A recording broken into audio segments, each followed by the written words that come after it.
전능하신 이 여호와 하나님께서 말씀하사 해 돋는 데서부터 지는 데까지 세상을 부르셨도다. 온전히 아름다운 시온에서 하나님이 빛을 비추셨도다. 우리 하나님이 오사 잠잠하지 아니하시니 그 앞에는 삼키는 불이 있고 그 사방에는 광풍이 불리로다. 하나님이 자기의 백성을 판결하시려고 위 하늘과 아래 땅에 선포하여 이르시되 나의 성도들을 내 앞에 모으라. 그들은 제사로 나와 언약한 이들이니라 하시도다. 하늘이 그의 공의를 선포하리니 하나님 그는 심판장이심이로다. 셀라. 내 백성아 들을지어다. 내가 말하리라. 이스라엘아 내가 네게 증언하리라. 나는 하나님 곧 네 하나님이로다. 나는 네 재물 때문에 너를 책망하지는 아니하리니 네 번제가 항상 내 앞에 있음이로다. 내가 네 집에서 수소나 네 우리에서 숫염소를 가져가지 아니하리니 이는 산림의 짐승들과 뭇 산의 가축이 다 내 것이며 산의 모든 새들도 내가 아는 것이며 들의 짐승도 내 것이미로다. 내가 가령 주려도 네게 이르지 아니할 것은 세계와 거기에 충만한 것이 내 것이미로다. 내가 수소의 고기를 먹으며 염소의 피를 마시겠느냐? 감사로 하나님께 제사를 드리며 지존하신 이에게 네 서원을 갚으며 환난 날에 나를 부르라. 내가 너를 건지리니 네가 나를 영화롭게 하리로다. 악인에게는 하나님이 이르시되 네가 어찌하여 내 율례를 전하며 내 언약을 네 입에 두느냐? 네가 교훈을 미워하고 내 말을 네 뒤로 던지며 도둑을 본즉 그와 연합하고 간음하는 자들과 동료가 되며 네 입을 악에게 내어주고 네 혀로 거짓을 꾸미며 앉아서 네 형제를 공박하며 네 어머니의 아들을 비방하는도다. 네가 이 일을 행하여도 내가 잠잠하였더니 네가 나를 너와 같은 줄로 생각하였도다. 그러나 내가 너를 책망하여 네 죄를 네 눈앞에 낱낱이 드러내리라 하시는도다. 하나님을 잊어버린 너희여 이제 이를 생각하라. 그렇지 아니하면 내가 너희를 찢으리니 건질 자 없으리라. 감사로 제사를 드리는 자가 나를 영화롭게 하나니 그의 행위를 옳게 하는 자에게 내가 하나님의 구원을 보이리라.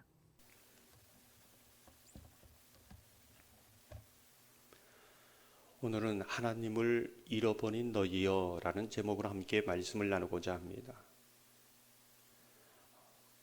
그리스도인의 복은 무엇인가? 하나님의 자녀로 살아간다는 복은 무엇인가를 생각해 봅니다.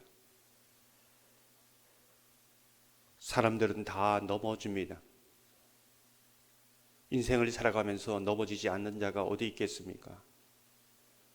그러나 그 인생이 불행한 것은 넘어졌을 때 붙잡아 줄, 일으켜 세워줄 분이 없다는 것이지요. 그래서 인간은 불행합니다. 그리스도인의 복은 내가 넘어질 때에, 일어설 힘이 없을 때에 주님께서 손 내밀어 우리를 일으켜 세워주시기에 우리의 인생이 복된 것이지요. 비록 넘어진다 할지라도 복됩니다. 장애물이 없는 인생이 어디 있겠습니까? 자기의 힘으로 넘어갈 수 없는 그러한 장애물이 있습니다. 사람들은 그 장애물 앞에 절망합니다. 넘어갈 힘이 없기에 불행한 것이지요.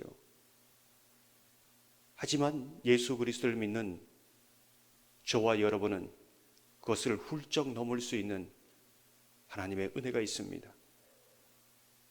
때론 하나님께서 우리를 등에 업고 넘어가기도 하고 우리의 손을 붙잡고 넘어가기에 장애물이 아닌 것이고 그 장애물을 통하여 더 하나님의 은혜를 경험합니다. 그래서 복되다고 말하고 있습니다.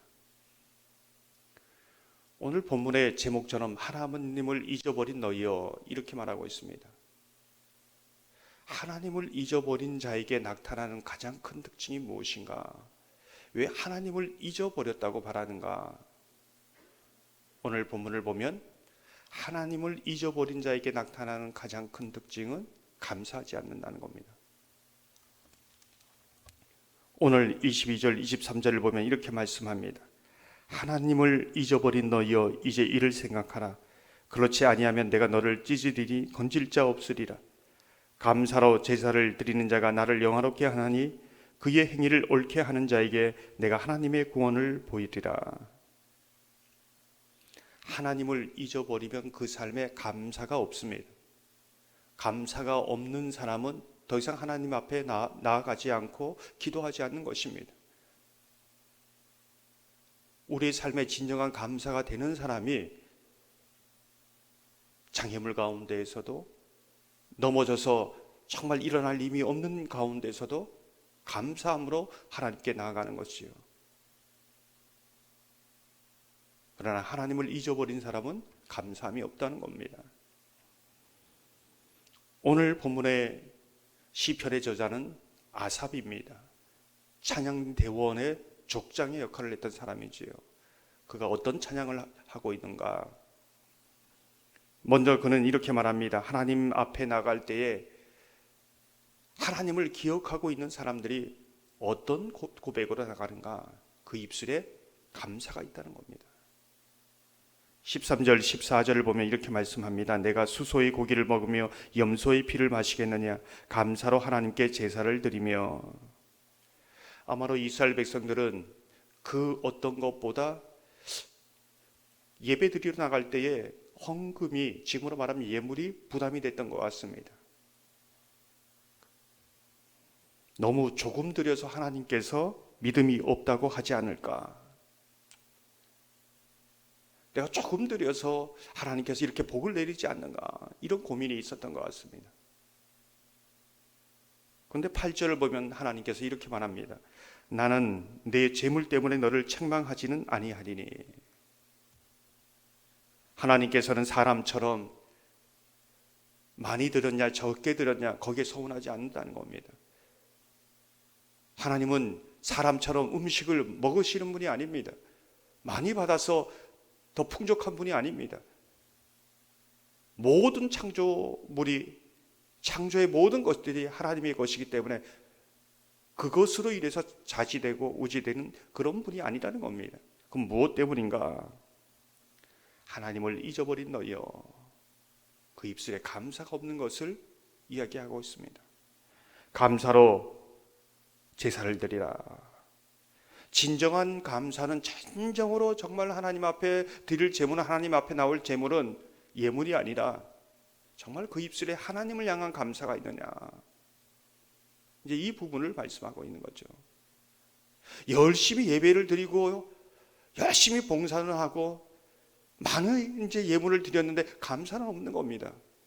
그런데 내가 그렇게 반대로 얘기하면 하나님은 그것을 책망하고 있는 것이지요. 감사가 최고의 예배이며 하나님께 드릴 수 있는 최고의 예물이 된다는 것입니다. 왜 이렇게 감사해야 되는가? 예수 그리스도를 믿는 사람들의 복이 무엇인가를 말씀드렸습니다. 오늘 그 부분을 말씀하고 있지요. 15절을 보면 환난 날에 나를 부르라. 내가 너를 건지리니 내가 나를 영화롭게 하리로다. 인생에 환난이 있습니다. 환난이 있으면 낙심하고 절망하고 불행합니다. 그러나 그 속에서 우리가 감사할 수 있는 이유가 있습니다. 감사로 제사 드릴 수 있는 분명한 이유가 있습니다. 왜 그렇습니까? 그 환난 가운데서도 하나님께 부르짖으면 들으시고 건져주신다고 말씀하고 있습니다. 오히려 건져주실 뿐만 아니라 그 환난을 통하여 하나님께서 그 인생과 함께 하시고 넘어가게 하시고 은혜를 주시면, 하나님이 함께 하시면 감당하지 못할 어려움이 없다는 것을 알게 하시는 것이지요. 영광을 나타내십니다. 그러기에 감사할 수 있다는 것입니다. 그러기에 우리 입술에 감사의 고백으로 늘 주님 앞에 나갈 수 있다는 것이지요. 야고보서 1장 2절에서 4절 보면 이렇게 말씀합니다. 내 형제들아, 너희가 여러 가지 시험을 당하거든 온전히 기쁘게 여기라. 이는 너희 믿음의 시련이 인내를 만들어내는 줄을 너희가 알미라. 인내를 온전히 이루라. 이는 너희로 온전하고 구비하여 조금도 부족함이 없게 하려 함이라.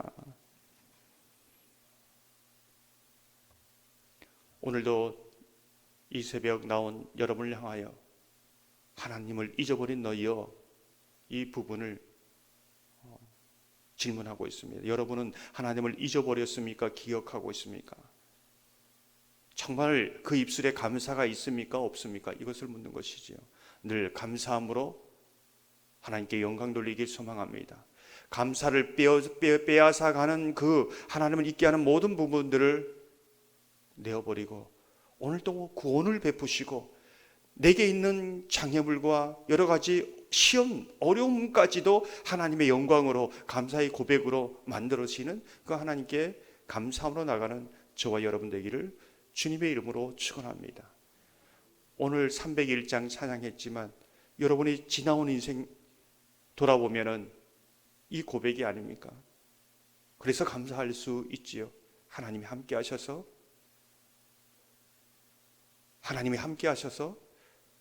감사할 수 있는 것입니다. 우리가 301장 1절 2절 다시 한번 찬양하면서 말씀 생각하면서 하나님, 우리가 하나님을 잊어버리고 감사를 잊어버렸다면 늘 감사하며 살아갈 수 있게 하여 주옵소서. 함께 찬양하겠습니다.